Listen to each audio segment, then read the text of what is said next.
Skirt ও pant একসাথে সেলাই করার জন্য আগে স্কার্ট সেলাই করে নিতে হবে।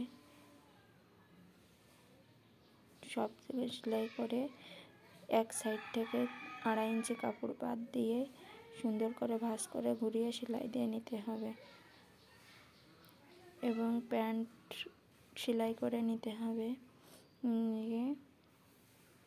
হাই সেলাই করে নেওয়ার পরে মোহরি এবং দুই মোহরি সেলাই দিয়ে নিয়ে মোহরির মাপ দিয়ে সেলাই করে নিতে হবে।